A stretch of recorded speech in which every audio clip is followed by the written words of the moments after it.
Nepal cricket team के head coach जी हाँ जो वापस से पुबुडू देसनायके सर को जैसे कि अपॉइंट किया गया, हम सबको पता ही है। बिल्कुल। तो उन्होंने आने के बाद फाइनली कैन के मेंबर्स से, बोर्ड मेंबर्स से मीटिंग की और वहां पर मीटिंग में कई सारी चीजों पे बात हुई। तो जो भी बहुत सारे टॉपिक्स थे जो आप सबको पता ही है किन किन चीजों पे बात हुई।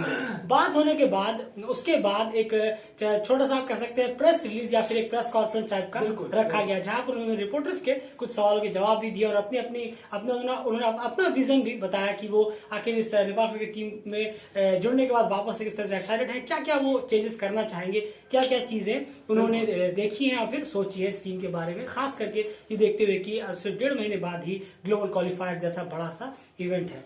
उनके ओवरऑल इस इंटरव्यू से 6 ऐसे पॉइंट निकल कर आए हैं जो कहीं ना कहीं बहुत ज्यादा जानना जरूरी है और उस जो उन्होंने अपनी राय रखी है उस पे डेली क्रिकेट क्या सोचता है, कितने हम उनसे सहमत हैं, कितने नहीं हैं और क्या चीजें उन्होंने सही दिशा में बताई है जो करने वाले हैं, फिर क्या कुछ कहीं ना कहीं डिसअपॉइंटमेंट्स उनके इंटरव्यू में नजर आई है। ये सारी चीजें हम अपना रिव्यू देने की पूरी कोशिश करेंगे, आपको समझाएंगे कि आखिर क्या चीजें निकल कर आई हैं। वो जो 6 पॉइंट्स हैं उनमें सबसे पहला जो पॉइंट है जो उन्होंने कल प्रेस रिलीज में क्लियर किया वो है कॉन्ट्रैक्ट कंट्रोवर्सी। कॉन्ट्रैक्ट कंट्रोवर्सी जो चल रही है इस वक्त कैन में प्लेयर्स के साथ, जो 4 प्लेयर्स हैं उसके बारे में पुबुडू देसनायके सर ने क्या कहा, आइए जानते हैं। बिल्कुल, और सर ने ये बोला है कि जो कॉन्ट्रैक्ट का जो भी इशू रहा है वो बोर्ड जो है, जी हाँ, जो हो गया है, जो बोर्ड ने डिसाइड किया है उसी को लेके कैरी ऑन करना होगा, क्योंकि जितनी बात होनी थी, जो होनी थी वो हो गई।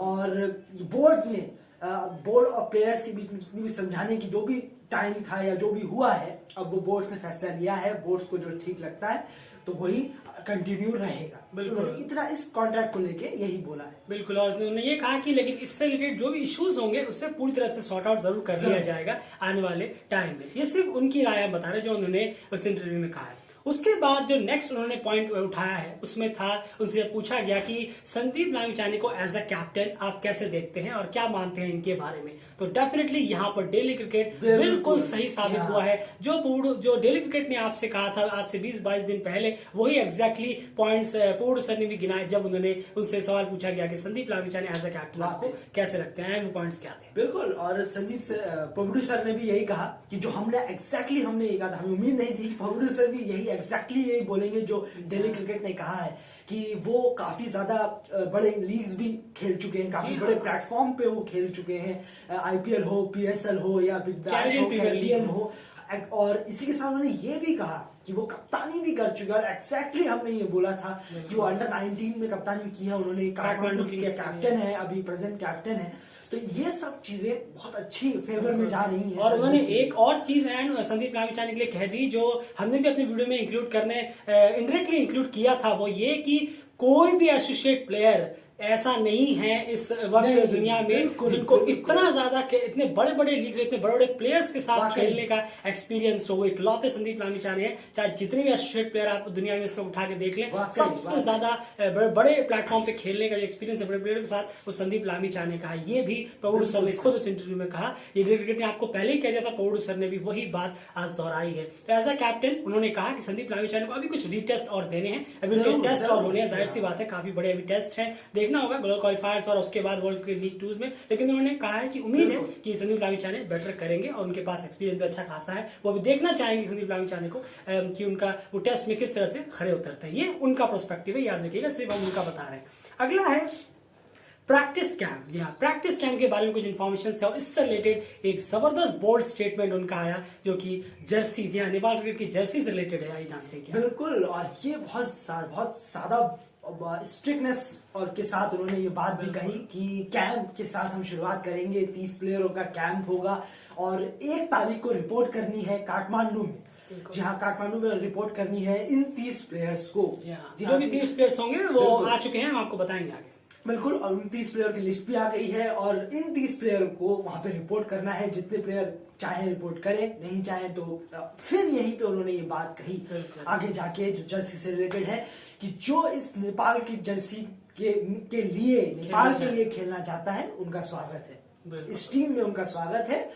वो बिल्कुल आए और इस नेपाल की जर्सी के लिए और नेपाल के लिए खेलें। बिल्कुल, तो कहीं ना कहीं उन्होंने एक क्लियर मैसेज देने की कोशिश की है कि 1 तारीख को उन्होंने 30 की स्क्वाड चुनी है और 1 तारीख को उन्हें रिपोर्ट करने के लिए कहा है। तो उनका सीधा कहने का मतलब है जो भी आएंगे उनको ही सीधा ले लिया जाएगा टीम में, उनको ही खिलाया जाएगा, वो मोस्टली वेलकम होंगे। जो देश के लिए खेलना चाहते हैं, जो इस जर्सी के लिए खेलना चाहते हैं, वो डेफिनेटली इस टीम में वेलकम रहेंगे और हमेशा है। चाहे फिर आपका कोई भी कॉन्ट्रोवर्सी लेके बैठे, चाहे कोई इश्यू लेके बैठे, लेकिन मैं ये सब अपने इस सेशन में बिल्कुल भी बर्दाश्त नहीं करने वाला। जो आएगा वो खेलेगा, जो नहीं आएगा, जो रिस्पेक्ट नहीं करेगा इस जर्सी की, वो चाहे तो बाहर बैठ सकता है, भले रीजन कोई भी हो। बहुत स्ट्रिक्टली ये बात उन्होंने कही है। तो अच्छा लगा जब हमने उनका पूरा इंटरव्यू ये लाइव सुना है, क्योंकि वो इंग्लिश में बोल रहे थे तो हम आसानी से समझ पाए, तो उन्होंने सुना है। उसी के बाद उनके जो मेन पॉइंट्स थे वो आपके सामने लेकर हाजिर है। फिर आगे आपको बताएंगे कि हमारा इस पर्सपेक्टिव क्या है। अब यहाँ पर बात आ जाती है ग्लोबल क्वालिफायर्स। यहाँ ग्लोबल क्वालिफायर्स में 1.5 महीने बाद है, उन्होंने इस पे काफी जोर दिया कि ग्लोबल क्वालिफायर्स बहुत मेगा इवेंट है,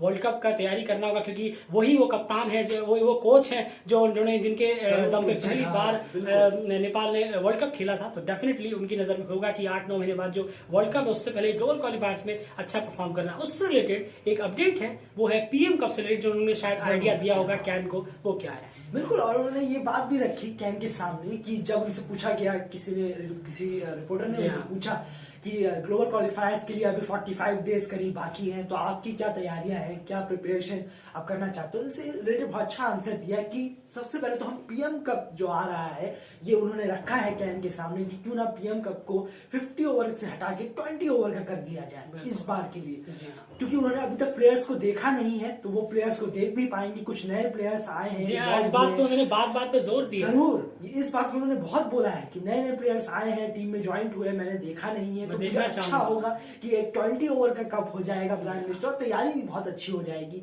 जो होम में होगी, अपने घर में ही होगी, और वो सब प्लेयर को वहां पे देख पाएंगे, टेस्ट कर पाएंगे कि कौन से अच्छे हैं, क्या कर रहे हैं, किस तरीके से फिटनेस है। तो ये बहुत अच्छी चीज है। ये खासकर उन्होंने एक ग्लोबल क्वालिफायर से पहले ये उन्होंने एक प्रिपरेशन के तौर पे बहुत अच्छी बात कही। बिल्कुल, बहुत अच्छी बात कही, क्योंकि कई सारे प्लेयर्स हैं, उन्होंने खुद कहा कि नए प्लेयर जुड़े हैं, यंग टैलेंट जुड़े हैं, तो उनको वो देखना चाहेंगे कि वो किस तरह से परफॉर्म कर रहे हैं, क्या उनका स्किल है, क्या उस कैपेबिलिटी के प्लेयर है कि नहीं, कि उस लेवल पे जाके परफॉर्म कर पाएंगे। ये सब चीजें वो पीएम पे देख के फिर निकालना चाहते हैं कि आखिर मेन स्क्वाड क्या ली जाए। तो 30 जो स्क्वाड है वो उन्होंने, प्रीमियरली स्क्वाड जो आप कह सकते हैं, वो उन्होंने कल अनाउंस कर दी है।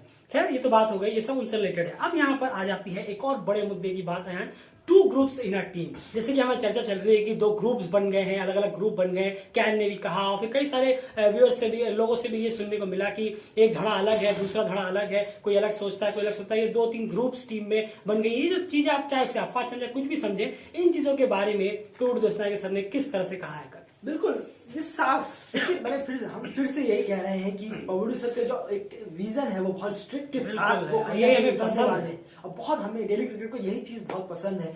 कहीं ना कहीं उन्होंने ये कहा है यहाँ पे ग्रुप बाजी नहीं चलेगी, यहाँ पे टीम बाजी चलेगी। इन शॉर्ट यही उन्होंने कहा है, जो टीम के लिए खेलेगा, नेशंस के लिए खेलेगा, नेशंस को प्रायोरिटी देगा, उसके लिए हम वेलकम करेंगे, स्वागत करेंगे।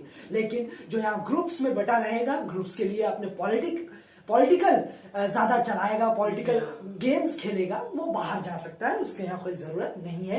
ये डेली क्रिकेट का कहना है कहीं ना कहीं, और यही एग्जैक्टली सर ने कहा है, ग्रुप यहाँ नहीं चलेगा, गेम चलेगा, गेम के दम पे आइए, परफॉर्म करिए और देश का नाम बढ़ाइए। बिल्कुल, क्लियर कहा है कि यहाँ कोई 2 ग्रुप 3 ग्रुप नहीं है, सिर्फ 1 ग्रुप है, वो है पूरी की पूरी नेपाल की नेशनल क्रिकेट टीम, जो देश के लिए और नेशंस के लिए खेलते हुए नजर आएंगे, अपनी जर्सी के लिए खेलते हुए नजर आएंगे। और उन्होंने कहा है कि मैं एनवायरमेंट पूरी तरह से इस तरह का बनाने की कोशिश करूंगा ताकि इस तरह की चीजें दोबारा और ना हो। आपकी जो उन्होंने कहा कि जो भी प्रॉब्लम्स हैं वो अलग जगह पे है, लेकिन टीम को वो किसी भी हाल में इस तरह की खराबी में नहीं पड़ने देंगे कि वो उसके अंडर नहीं खेलना चाहेगा, वो उससे सहमत नहीं है, ये इससे सहमत नहीं है। ओवरऑल ये हम डिटेल आपको बताने की कोशिश कर रहे हैं। इस तरह की चीजें वो टीम में बिल्कुल भी नहीं चाहते हैं। तो उन्होंने क्लियर कर दिया, कोई 2, 3, 4, 5 ग्रुप नहीं है, एक ही ग्रुप है जो कि नेपाल नेशनल टीम के लिए खेलता हुआ नजर आएगा आपको। मैं इस तरह का एनवायरमेंट बना के रहूंगा। ये बहुत अच्छी बात है, ये खास करके पॉजिटिविटी सुन के बहुत अच्छा लगा। और सबसे जो लास्ट उन्होंने एक और मेन चीज इसमें कही है, जब उनसे पूछा गया कि ये जो कैन ने इतने सारे डिसीजन लिए हैं, 4 प्लेयर्स को सस्पेंड कर रहा है,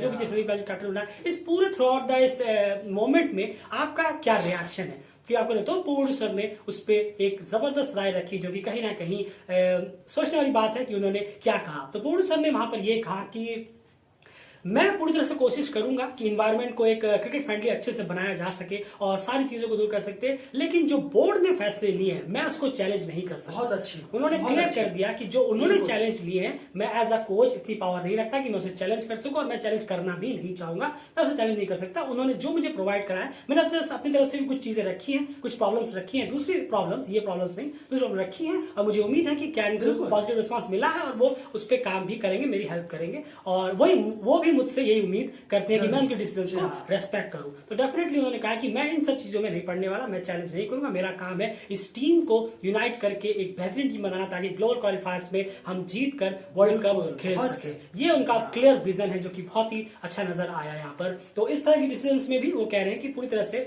कैन को डिसीजन को किसी भी हाल में चैलेंज नहीं करने वाले।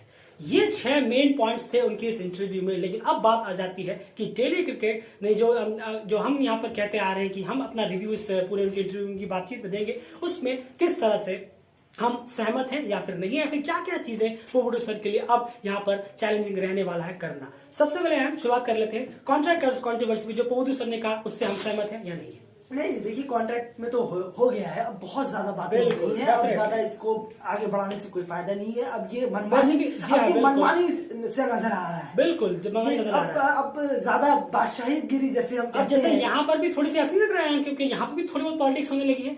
आपको कॉन्ट्रैक्ट से प्रॉब्लम थी और अब अचानक से आपको संदीप लामिछाने के कैप्टन होने से प्रॉब्लम हो रही है, तो ये भी तो कहीं ना कहीं पॉलिटिक्स जा रहा है। बिल्कुल सही है, इसलिए अब कॉन्ट्रैक्ट तक रही है ना, इसलिए पाउडू सर ने पहले ही कह दिया है, ये पॉलिटिकल ये सब बाहर रखिए, टीम के लिए करना है। उनका एक ही कहना है बार बार, टीम नेशन, ये साफ है कहीं ना कहीं कि ये सब बातों से जो इसी में पढ़ना चाहता है वो बाहर चला जाएगा।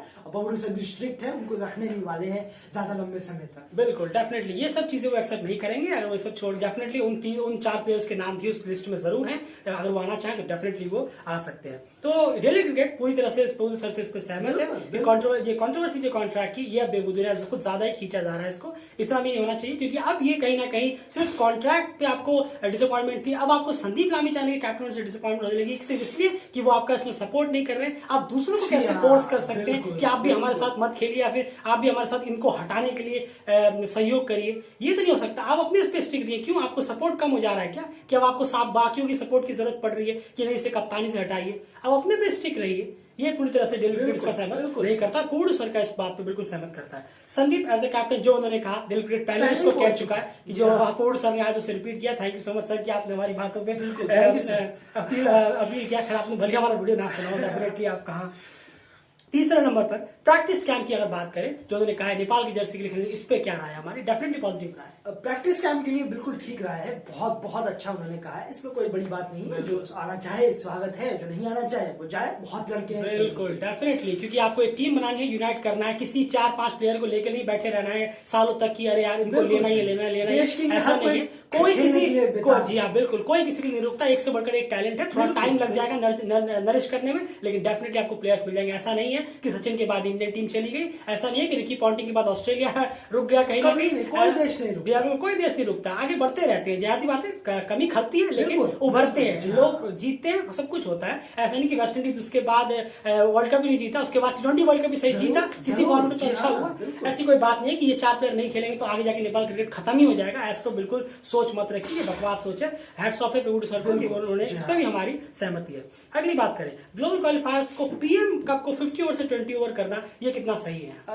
ये मुझे थोड़ा सा अजीब लगा कि T20 कप आप लोकल में आप टेस्ट करने वाले हैं प्लेयर को। मैं ये सोच रहा था कहीं ना कहीं कि अगर आप एक सीरीज रखवा लेते तो बाहर के जो टीम है, जो टीम के साथ आपके एक इंटरेक्शन, वो अलग कॉम्पिटिटिव कॉन्टेस्ट, बिल्कुल वो अलग ही पता चलता है। हमने अभी देखा कि वाई टूर्नामेंट में और वुमेन्स के टूर्नामेंट में क्या हुआ, यानी कि वहां पे इतना कंपटीशन देखने को नहीं मिलेगा अगर आप पीएम कप को रखवाएंगे। बिल्कुल, कंपटीशन नहीं है। जी आपने बिल्कुल सही पॉइंट उठाया है। वाई टूर्नामेंट में हमने देखा, सबने खेला, अच्छा परफॉर्म किया, लेकिन उन प्लेयर्स का क्या हुआ, बड़े इवेंट वुमेन्स का हमने लोकल में उन्होंने खेला, उसके बाद देखिए क्या हुआ कतर में जाकर। तो अगर आप पीएम कप में T20 के अगर प्रैक्टिस करना चाह रहे हैं तो डेफिनेटली बिल्कुल मैं यही चाहता हूँ कि एक सीरीज अगर कम से कम वो रखवा पाए किसी भी टीम से, कि मैं ये कोई मैटर नहीं करता, कोई मैटर नहीं करता, रखवाए, लेकिन पीएम कप को रखवाना मुझे नहीं लगता कि ये ग्लोबल क्वालिफायर जैसे इवेंट के लिए कारगर होगा। बिल्कुल, क्यों पीएम कप आप खाली प्लेयर्स को चेक करने के लिए रखवा रहे हैं तो फिर ठीक है। अगर आपका कोई वो है प्लान है कि पीएम कप के बाद एक सीरीज कराना चाहते हैं T20 की कॉम्पिटेटिव अपने ही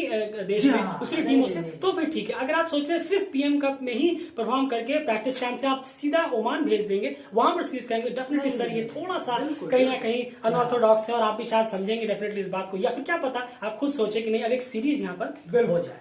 अगले की अगर बात करें हम तो यहाँ पर अगला पॉइंट उन्होंने कहा था कि 2 ग्रुप्स इन टीम, इसे आप डिस्क्राइब करें कि हम इससे कितना सहमत हैं और कितना नहीं, इससे तो बिल्कुल सहमत है। आपने पहले ही जो पहले वाले पॉइंट में आपने कहा कि पहले आपको कॉन्ट्रैक्ट से प्रॉब्लम थी, फिर आपने संदीप में पहुंच गए, फिर आपने ग्रुप बांट लिए, 4 के बजाय आपने कुछ और प्लेयर्सों को अपनी तरफ कर लिया, वो गए नहीं। तो ये सब चीजें बहुत ज्यादा देखने को मिली थी कि मैच खेलने के लिए अंडर 19 के साथ मैच खेलने के लिए नहीं पहुंच पाई टीमें, तो ये सब बहुत देखने को मिला। तो ये सब ग्रुप के दौर पे ही टीमें, तो ग्रुप तो है ही ऑब्वियसली है, बाहर से भी कुछ चल रहा है ग्रुप और कुछ अंदर से टीम में है जो 4 प्लेयर ज्ञानेंद्र मल्ल, सोमपाल कामी और कमल सिंह हैरी, दीपेंद्र सिंह हैरी, ये चारों भी कहीं ना कहीं ग्रुप बना के चल ही रहे। डेफिनेटली, और इस तरह के ग्रुप से एक बात याद रखिएगा, नुकसान सबसे ज्यादा होगा नेपाल क्रिकेट टीम को, क्योंकि टीम में ये सब चीजें नहीं चलने वाली। जहां पर भी ये सब तरह की चीजें होती है डेफिनेटली वो कभी प्रोग्रेस करते हुए आपको नजर नहीं आएगी। तो पोर्ट सर का जो कहा कि मेरे रहते हुए कम से कम 2 ग्रुप 3 ग्रुप से कुछ नहीं होगा, एक ही ग्रुप होगा जो पूरी नेपाल नेशनल टीम के लोग इस पर डेली क्रिकेट पूरी तरह से उनकी सहमति जताता है। एक बात मैं छोटी सी यहाँ पे फिर से कहना चाहूंगा, आपको सिर्फ और सिर्फ कॉन्ट्रैक्ट से डिससेटिस्फैक्शन था तो आपको अब अचानक से संदीप लामिछाने को कैप्टन से रिमूव क्यों करना है?